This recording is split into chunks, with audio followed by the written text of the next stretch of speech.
voice. Move by the light, make a choice. Listen to my voice. I got something to say. This is your Resolve to Read daily reading. It's June 30th, and we're reading from the book of Isaiah. Woe to those who make unjust laws, to those who issue oppressive decrees, to deprive the poor of their rights, and withhold justice from the oppressed of my people, making widows their prey and robbing the fatherless. What will you do on the day of reckoning, when disaster comes from afar? To whom will you run for help? Where will you leave your riches? Nothing will remain but to cringe among the captives or fall among the slain. Yet for all this, his anger is not turned away. His hand is still upraised. Woe to the Assyrian, the rod of my anger, in whose hand is the club of my wrath. I send him against a godless nation. I dispatch him against a people who anger me, to seize loot and snatch plunder, and to trample them down like mud in the streets. But this is not what he intends. This is not what he has in mind. His purpose is to destroy, to put an end to many nations. Are not my commanders all kings, he says? Has not Calno fared like Carchemish? Is not Hamath like Arpad, and Samaria like Damascus? As my hand seized the kingdoms of the idols, kingdoms whose images excelled those of Jerusalem and Samaria, shall I not deal with Jerusalem and her images as I dealt with Samaria and her idols? When the Lord has finished all his work against Mount Zion and Jerusalem, he will say, I will punish the king of Assyria for the willful pride of his heart and the haughty look in his eyes. For he says, by the strength of my hand I have done this, and by my wisdom, because I have understanding, I removed the boundaries of nations, I plundered their treasures.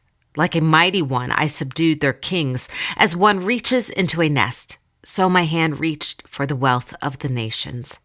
As men gathered abandoned eggs, so I gathered all the countries. Not one flapped a wing or opened its mouth to chirp. Does the axe raise itself above him who swings it, or the saw boast against him who uses it? As if a rod were to wield him who lifts it up, or a club brandish him who is not wood. Therefore, the Lord, Yahuwah Almighty, will send a wasting disease upon his sturdy warriors. Under his pomp a fire will be kindled, like a blazing flame. The light of Israel will become a fire, their Holy One a flame. In a single day it will burn and consume his thorns and briars. The splendor of his forest and fertile fields it will completely destroy, as when a sick man wastes away. And the remaining trees of his forest will be so few that a child could write them down. In that day, the remnant of Israel, the survivors of the house of Jacob, will no longer rely on him who struck them down, but will truly rely on Yahuwah, the Holy One of Israel. A remnant will return, a remnant of Jacob will return to the mighty God. Though your people, O Israel, be like the sand by the sea, only a remnant will return. Destruction has been decreed, overwhelming and righteous. The Lord, Yahuwah Almighty, will carry out the destruction decreed upon the whole land. Therefore, this is what the Lord, Yahuwah Almighty, says.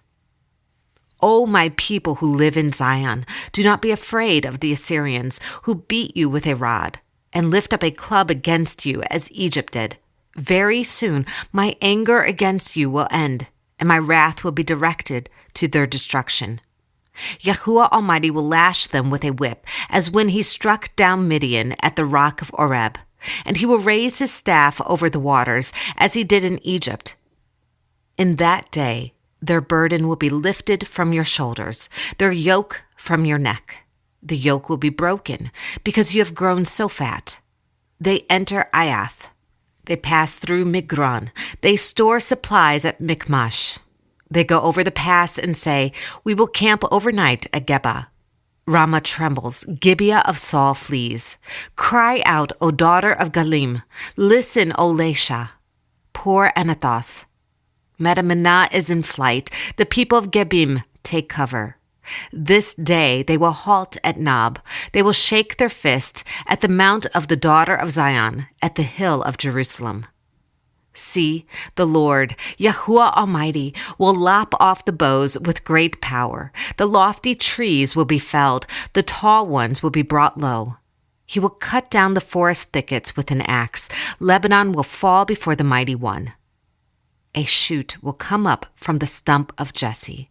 From his roots a branch will bear fruit.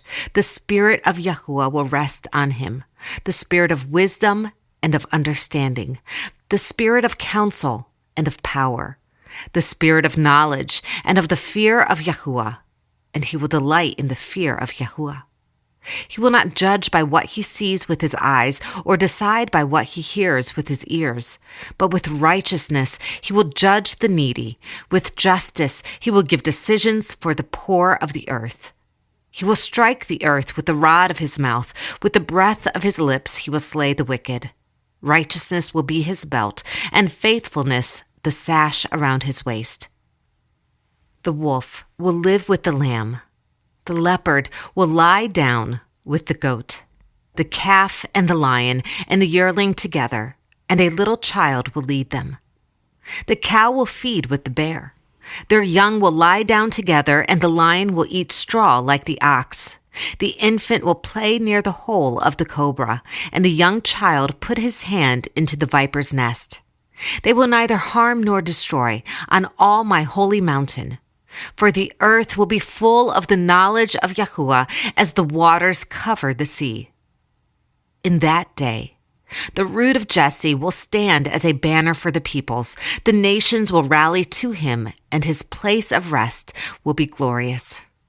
In that day, the Lord will reach out his hand a second time to reclaim the remnant that is left of his people from Assyria, from Lower Egypt, from Upper Egypt, from Cush, from Elam, from Babylonia, from Hamath, and from the islands of the sea.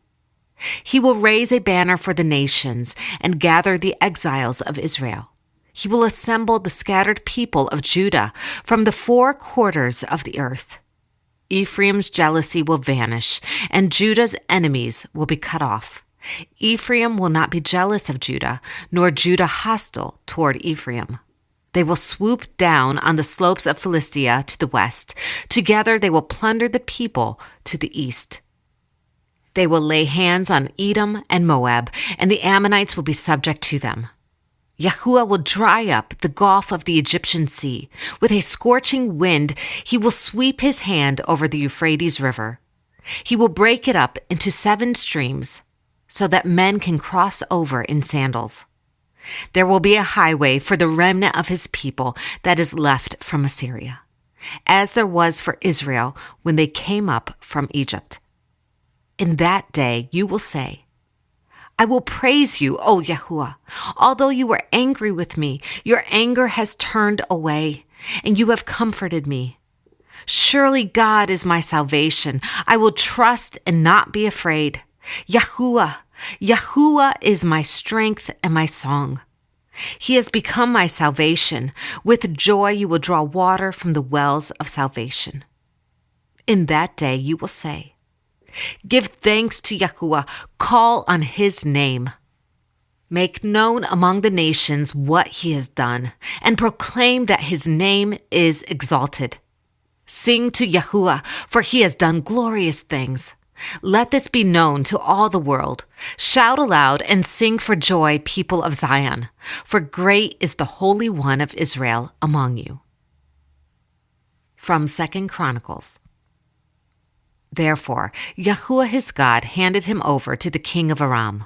The Arameans defeated him and took many of his people as prisoners and brought them to Damascus. He was also given into the hands of the king of Israel, who inflicted heavy casualties on him. In one day, Pekah son of Remaliah killed 120,000 soldiers in Judah, because Judah had forsaken Yahuwah, the God of their fathers. Zikri, an Ephraimite warrior, killed Maaseiah, the king's son, Azrikam, the officer in charge of the palace, and Elkanah, second to the king. The Israelites took captive from their kinsmen 200,000 wives, sons, and daughters. They also took a great deal of plunder, which they carried back to Samaria. But a prophet of Yahuwah named Oded was there, and he went out to meet the army when it returned to Samaria. He said to them, "Because Yahuwah, the God of your fathers, was angry with Judah, he gave them into your hand. But you have slaughtered them in a rage that reaches to heaven. And now you intend to make the men and women of Judah and Jerusalem your slaves. But aren't you also guilty of sins against Yahuwah your God? Now listen to me. Send back your fellow countrymen you have taken as prisoners, for Yahuwah's fierce anger rests on you."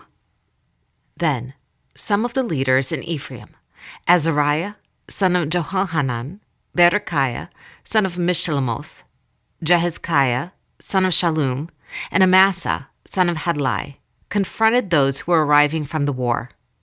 "You must not bring these prisoners here," they said, "or we will be guilty before Yahuwah.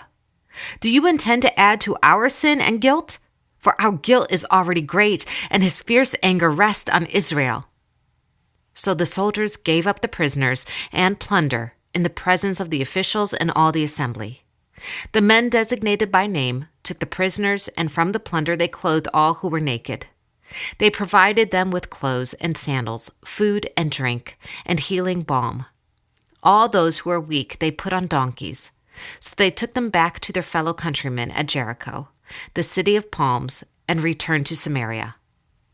At that time, King Ahaz sent to the king of Assyria for help. The Edomites had come again and attacked Judah and carried away prisoners, while the Philistines had raided towns in the foothills and in the Negev of Judah.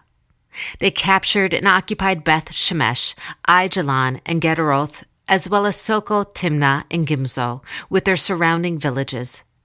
Yahuwah had humbled Judah because of Ahaz, king of Israel. For he had promoted wickedness in Judah and had been most unfaithful to Yahuwah. Tiglath-Pileser, king of Assyria, came to him, but he gave him trouble instead of help. Ahaz took some of the things from the temple of Yahuwah and from the royal palace and from the princes and presented them to the king of Assyria. But that did not help him. This is the word of Yahuwah. Thanks be to God.